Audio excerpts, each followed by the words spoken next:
the story.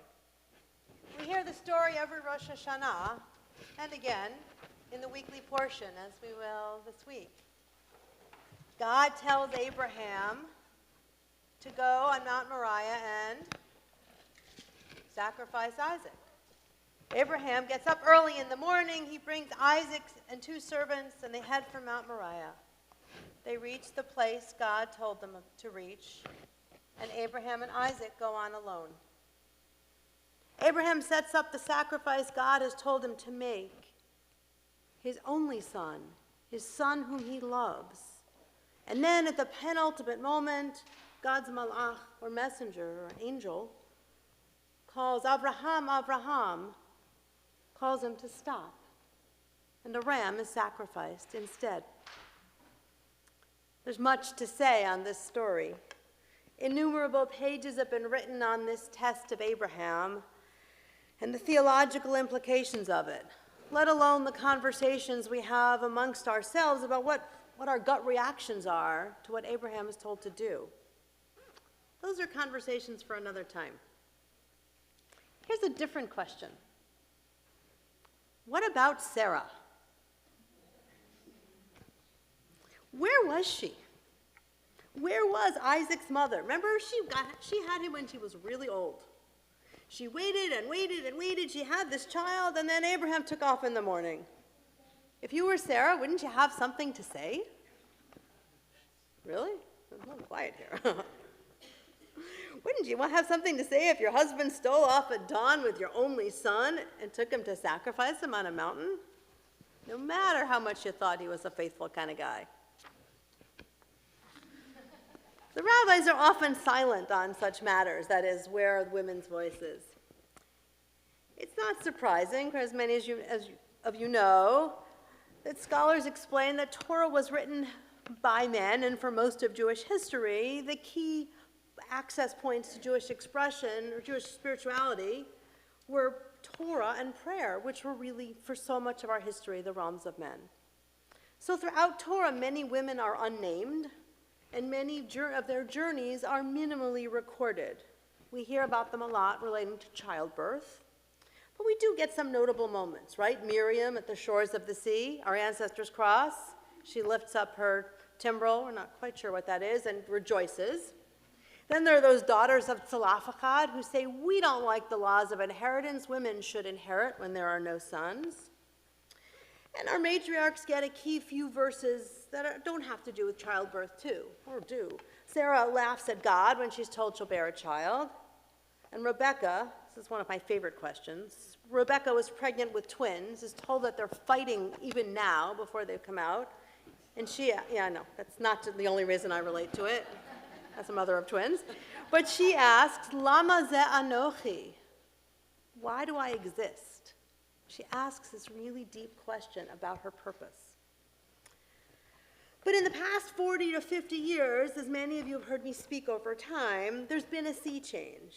As academic perspectives have changed and as feminism took hold, how we look at Torah has changed too. Of course, we read the same verses, but we're no longer silent about the things that make us uncomfortable.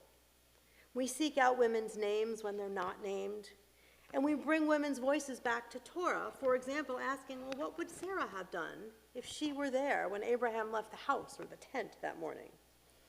These conversations are not relegated to the ivory towers of academia. In fact, we do it right here in the sanctuary, in the halls, over coffee, in our classrooms, and so many other places. So interestingly, we look at this week's Torah portion, Vayera, which has in it the story of the binding of Isaac, that story we heard not so long ago on Rosh Hashanah. Sarah's not here. Interestingly, the rabbis, though, were bothered about that. They actually looked at this week's portion, which essentially ends with the story of Abraham not sacrificing Isaac, but that story. And the next week's Torah portion begins, anyone know? With the death of Sarah, right? Bill knows this portion well. Yes. And the rabbis look at that juxtaposition, like, okay, Abraham almost sacrifices Isaac, Sarah dies, and they try to find connections. One of the connections they make is that, well, Sarah was grief-stricken. She thought her son had been sacrificed.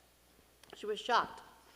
So there's this great midrash from 5th century or so that lifts up a dialogue, put in a little more modern parlance, that in the rabbi's eyes, this is what they thought might have been the conversation.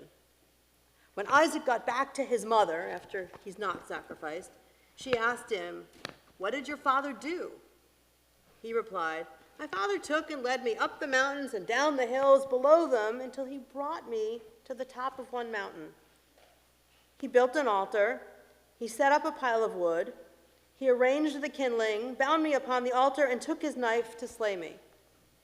Isaac continued, "If God hadn't stopped my father, I would have been slain."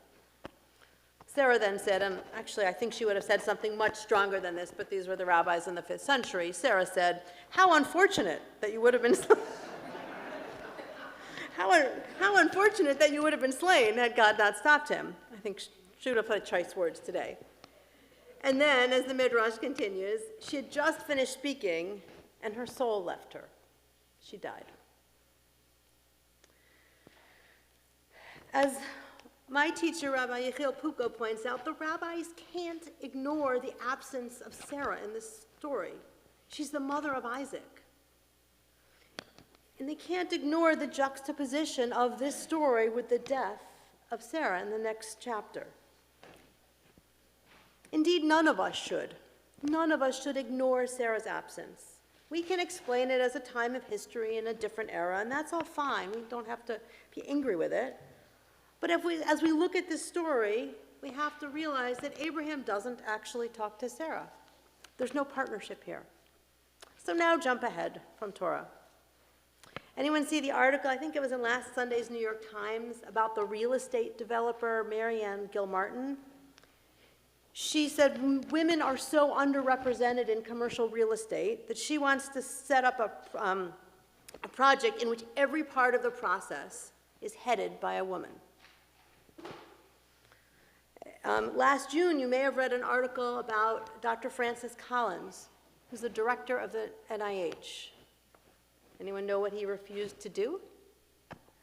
Dr. Collins, in a statement entitled, it's a great title, "A Time to End the Manel Tradition," not the panel tradition, but the manel tradition.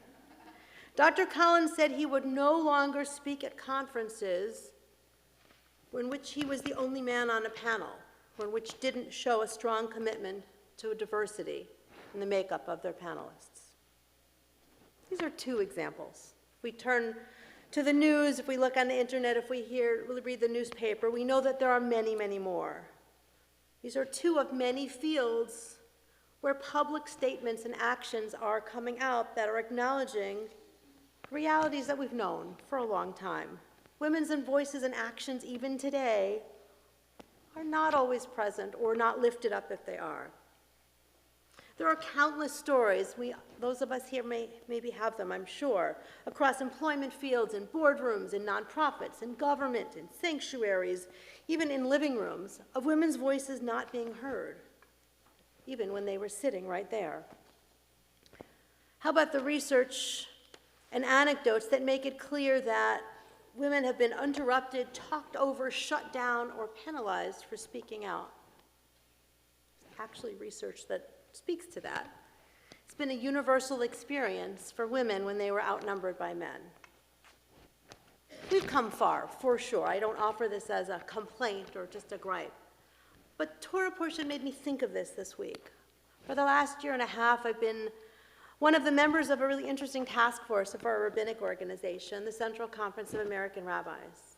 It's a long title, the Task Force for the Experience of Women in the Rabbinate. Doesn't have a great acronym. It did once. And again, what I've learned is while the work of our task force, understanding women's experiences for almost 50 years in the Reform Rabbinate in the United States, while it's distinct, it's not distinct. We look to other fields, we look at what's going on. And I've learned, no surprise, what we knew. There's tremendous progress. But there's so much more to do, and we have to act in partnership. We have to be allies to move ahead together, both to move the positive forward and to end the negative. And so that's where I leave you tonight, to think about what each of us can do. How can each of us be in the conversation so that women's voices, men's voices, all voices, however we define ourselves, are heard and listened to? So I invite you to think, how do I listen? How do we value? Who do we value in our actions and our words? Do we allow the accomplishments of our daughters and sons, our colleagues, male, female, non-binary, to be recognized in the same ways? Do we compensate fairly? Do we allow ourselves to only cite the experts who are male and have been there for generations? Do we say something when we hear an off-color remark? Stop and say, you know what? Think about how that is heard. Maybe you want to not say that. Do our companies and organizations have training in gender bias before hiring? These are but a few questions. Questions that relate to our workplaces, our volunteer spaces, even our own dining rooms and kitchens. The opportunities for conversation and learning are myriad and rich. In Torah this week, we read of Abraham and God's conversation. It's a powerful story for sure. We hold our breath each time we hear it. Imagine, though, if that conversation had been one of real partnership, with Abraham and Sarah talking together. What would it have been? How would it have been enriched? And imagine where we would be now.